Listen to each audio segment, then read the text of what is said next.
I watch more than I probably admit to. Yeah. I don't see anything egregious. Yeah. Like at all. Yeah, you know what? The game's pretty clean right now in general. Just the speed of it, I guess, is when stuff happens is because of the speed. And somebody got their head down. They're still every now and then, the heads are down or they're not anticipating contact after they make a play. And that's kind of when usually the guys get banged up. But see, that's my favorite part about you and obviously our pal, Georgie Peros, who is your boss. But see, me and you look at the game the same way. And where other guys sit there and go, that's an egregious hit. And it's like, well, you should fine or suspend the guy who made that pass to him that put him in that terrible situation, or the guy who doesn't know how to play hockey with his head up. Yeah, I mean, it's definitely different than when we played.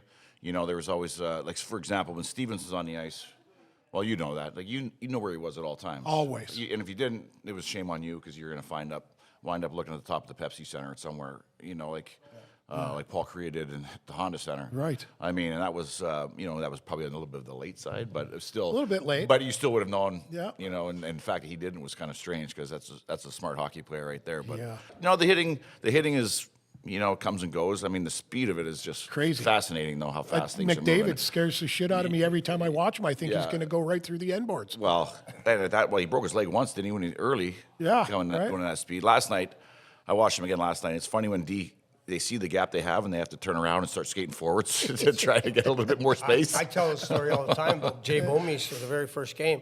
Jay didn't talk, and I was between the benches, and Connor went by him and just flying.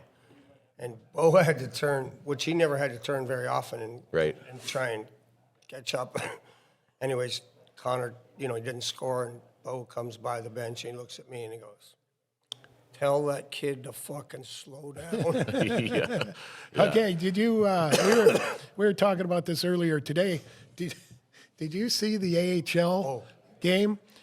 And they had it was Hershey against Erie or someone.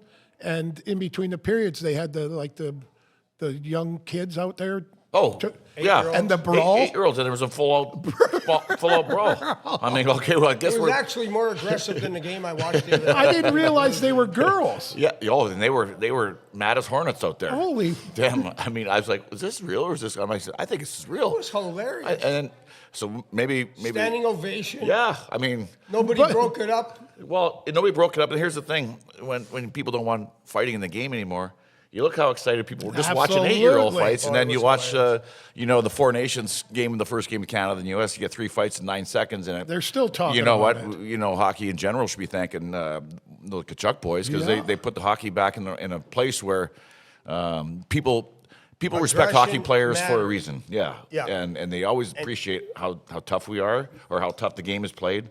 And to see 3 fights in 9 seconds, they're beyond themselves. Most people. Yeah, I was telling the story about Charlie Spoonhour as a coach. Well, he coached UNLV Rebels, but he coached the Billikens here, and he was a friend of Hully's and I. Hully Shannon and I would go out and have, and he was Arkansas guy, talked like this, and damn right.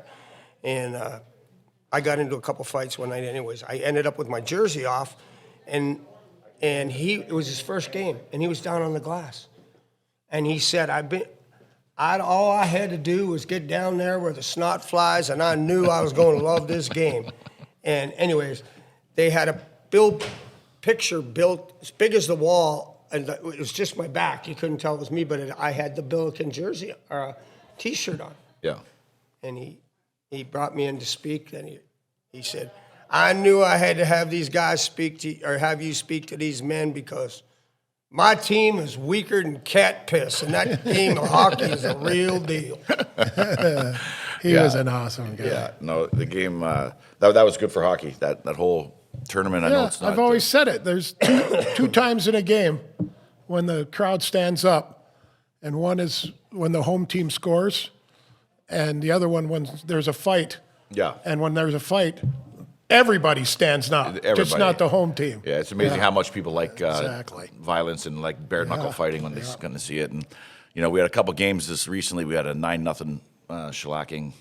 Jersey got pounded 9-0 the other night, and then Rangers got beat 10-2 last night. And you guys Boston, you guys remember the games, the days when the score got to 4 or 5 goals one way or the other, Oh. you were like, God, dang, I don't want to go on the ice right now because That's what Wendell said. because you knew something was coming, and it didn't matter your size, what role you played. Somebody was going to give you some kind of business no matter what. And Wendell said, like, you just didn't want those Chuck Norris division games to get to 2-goal lead. no, if it got to 3, and that was obviously before the time when they pulled goaltenders for being down 2 goalies. That's kind of a somewhat new thing in the last 10 years, but.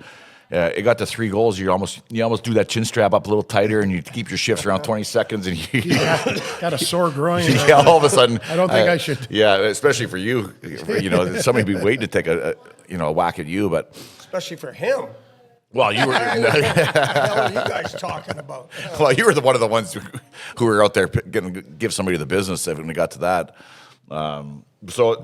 When it happened the other night, I was like, okay, I could have some stuff coming through the phone here with games get out of hand like that. But again, the game there was a couple fights, nothing crazy like that we used to get in the old days, where you have a 5-on-5 at times, and Hexie would be going down the other way to fight Potvin, and I mean, it's just the game's different, and for the right thing. I guess the game's at a good spot, but you sure miss some of those. I think so. I mean, There's not enough. To me, I just watch and I'm like, well, I try and watch. I mean, I can see the motion of the game, but I just wish there was more emotion with.